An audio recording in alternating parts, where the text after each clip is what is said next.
Hi there guys, Tom Quayle here. Hope you're all doing very well out there in internet land as usual. First of all, an apology. I've not been around at all on social media, YouTube, Instagram, Facebook, whatever, for quite a few months now. There are some reasons for that. Unfortunately, my daughter is not very well. She's got some kind of progressive illness and we don't know what it is. So we've been sort of trying to get that diagnosed, and that's obviously caused a lot of stress and anxiety and very difficult to deal with. But we are getting there and working on that. So, you know, fingers crossed things will improve there soon. The summer holidays have been crazy. Obviously, the kids have all been at home, so it's been tricky getting stuff done. My studio is in the living room. So, yeah, it's not the best place when we've got 4 people in the house and so on and so forth. But we make it work. So I should be able to produce more content soon. But yeah, we had a great summer, and you know, I've got a moving house as well and a marriage to organise, so a wedding to organise. So it's been a lot. But fingers crossed, moving forwards, I'll be able to be more productive and get more video content out to you guys, because I love doing this stuff and I've been doing it a long time and it's a big part of my life. So hope you guys can be patient with me, and I will try and produce content when I get the chance. So with that said, today I want to do a quick lesson to do with legato technique. And this is a sort of addition to stuff I've already talked about on the channel before. When you guys play legato, you will probably be aware, if you watched any of my videos, that there is an issue that arises rhythmically because physically we end up playing a particular number of notes per string that doesn't always match the subdivision that we're feeling. And again, this is something I've talked about before. Now in this lesson, what I want to talk about is a concept that I'm going to call active listening. And this is basically the idea of playing and perceiving subdivisions within your legato playing and really actively listening to those subdivisions in a way that when you normally practice technique, you wouldn't. So normally when you practice technique, you kind of let the sound and the time wash over you a little bit because you're practicing the physical nature, the muscle-based and finger-based nature of technique.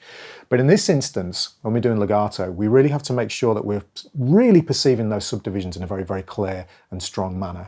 So I have a particular technique that I want you to use, a sort of listening technique that I want you to use that's going to help you to perceive subdivisions correctly. So how does this work? What we're going to be doing is we're going to be perceiving subdivisions based on 4. So in this case, it would be a 16th note. So we'd have 1E and a 2E and a 3E and a 4E and a... Very typical, again, something I've done on my channel before. What I want you to do is choose a scale. In this instance, I'm going to choose an A major scale starting on the 5th fret of the low E string, and it's going to be a 3-note per string scale.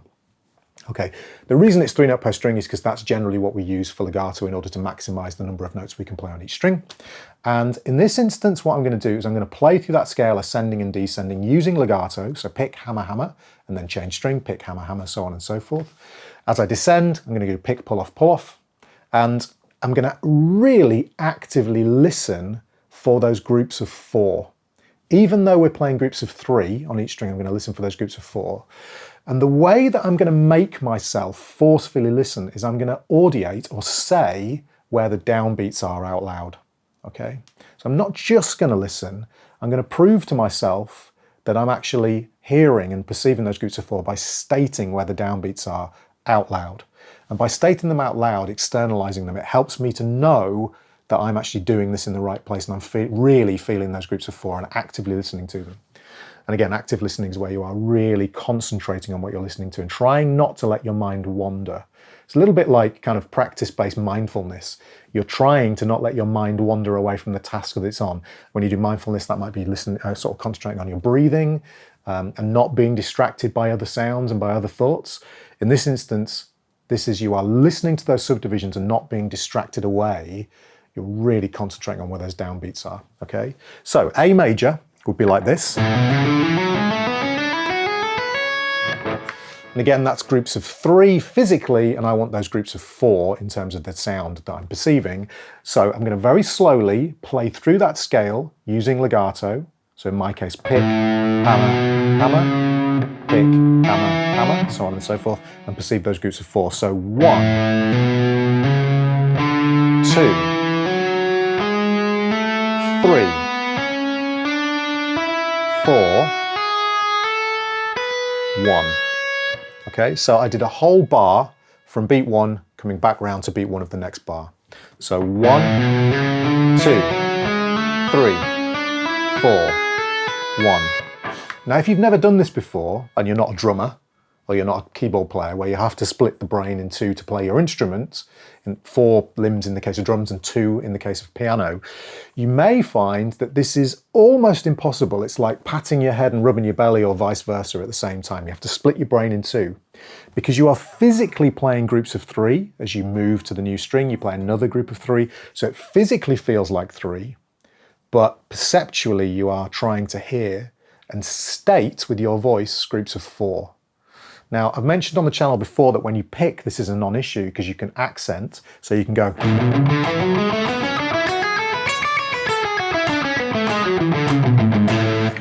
With legato, you can't do those accents. What we're doing now is we're stating those accents out loud where the downbeats are in order to prove to ourselves that we can perceive them and keep the active listening process going, because without the active listening process, you can't actually say where those downbeats are. So that's step 1, is to be able to is to be able to say where those downbeats are. So 1, 2, 3,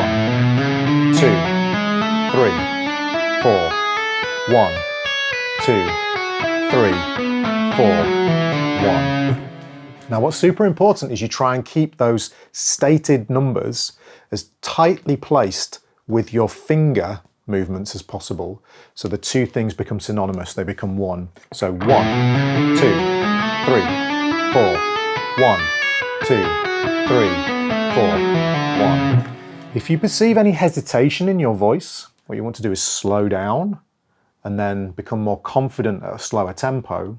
It's not necessarily the physicality of this, it's the feeling and perceiving of those downbeats. And if there's hesitation in your voice, stating the numbers, it means that you're not really clear as to where those subdivisions are, and you're sort of racing to catch up. Your brain's not quite sort of fully clear about where those downbeats are, as I say.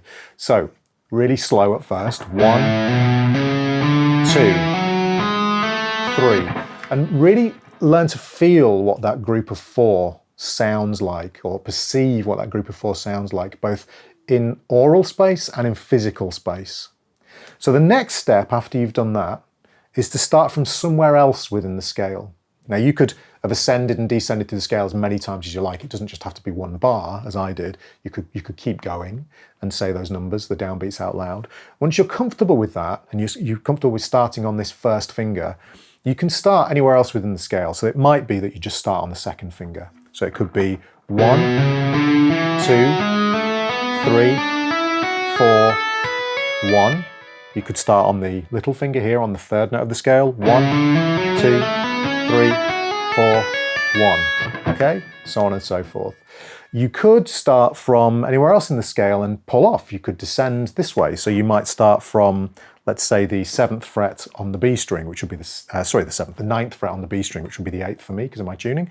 So you might go 1, 2, 3, 4, 1. And again, you could continue through the scale. You don't have to stop after 1 bar. You might start on this first finger here and descend. 1, 2, 3,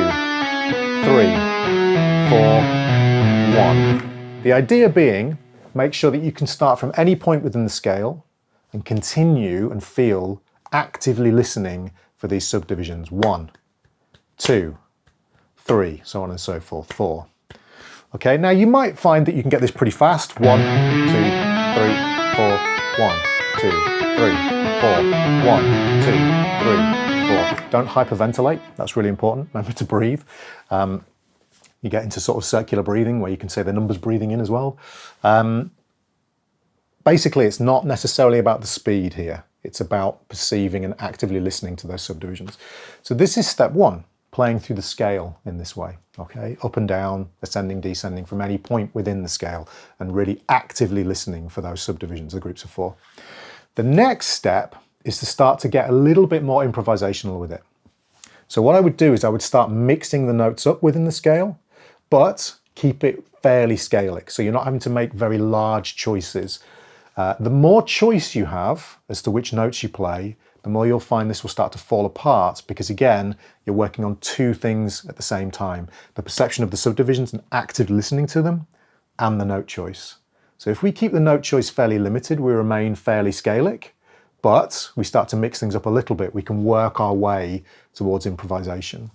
So for example, we might do this. We might go 1, 2, 3, 4, 1, 2, 3, 4, 1, 2, 3, 4, 1, 2, 3, 4, 1, 2, 3, 4, 1, 2, 3, 4, 1.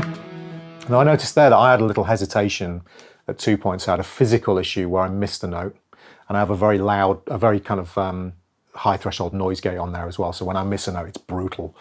So I would need to work on that. And I also noticed I had a hesitation on 3. If you watch it back, you'll see that hesitation on 3. So I'd need to practice that a little bit more to be super, super confident with it. These are the kind of things that I'm, in my mind, mentally, when I'm actively listening, I'm jotting down.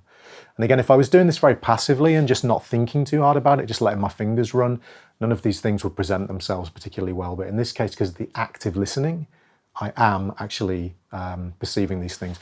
The other thing I recommend you do is you record it on video and listen and watch back to it and see where any mistakes occur that you perhaps didn't notice, or how tight are your numbers with your your voice numbers, the downbeats, with the notes that you're playing. Are they really locked in, or is one lagging behind, for instance?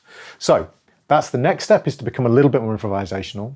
And as you start to get more confident with this, you can start to make kind of more bold note choices, and of course work with different scales. You could do this with, say, a B flat linear augmented scale. It would be exactly the same exercise. So 1, 2, 3, 4, 1, 2, 3, 4, 1, 2, 3, 4, 1, 2, 3, 4, 1, 2, 3, 4, 1, 2, 3, 4. What I would now do, once I get very comfortable with that, just in position, just mixing up the scale, is I would start to get more improvisational all over the fretboard with this, using legato technique. Now again, if I was doing this with picking, it would be a completely different kind of exercise, and I wouldn't require the same level of active listening to the subdivision, because I've got that built-in metronome. So if I was like...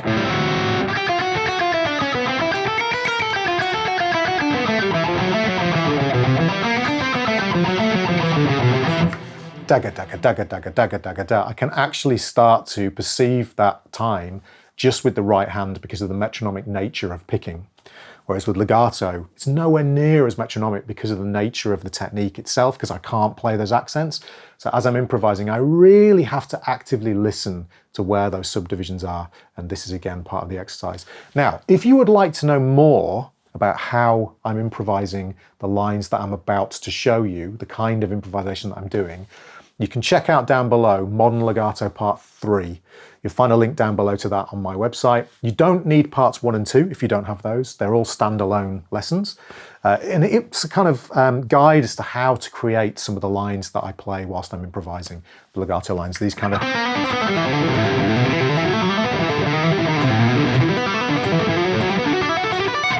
those kind of lines that you hear me play a lot. How am I actually improvising those like that?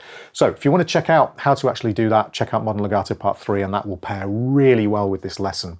If you do want more information about subdivisions and how to practice subdivisions generally in the legato, parts 1 and 2, again, standalone. You don't need part 1 if you want to check out part 2. Whatever you guys want to do in any order, they're all standalone. Again, check out the links down below. Okay, so with that said, let's continue. What I'm going to do now is I'm going to start to improvise fairly freely within this scale. In this case, I'm going to do A major again, all over the fretboard. And again, this will rely on your personal fretboard knowledge. So that's entirely down to you. You should be working on that at the same time. And again, I'm going to state and perceive these subdivisions as clearly as I possibly can, really actively listening for those groups of 4. So it might sound something like this. 1, 2, 3, 4, 1, 2, 3, 4, 1, 2, 3, 4, 1, 2, 3, 4, 1, 2, 3, 4, 1, 2, 3, 4, 1, 2, 3, 4, 1, Now I actually changed to, I'm not sure why, I just heard it. I changed to A mixolydian in the end. If you change, that's absolutely fine.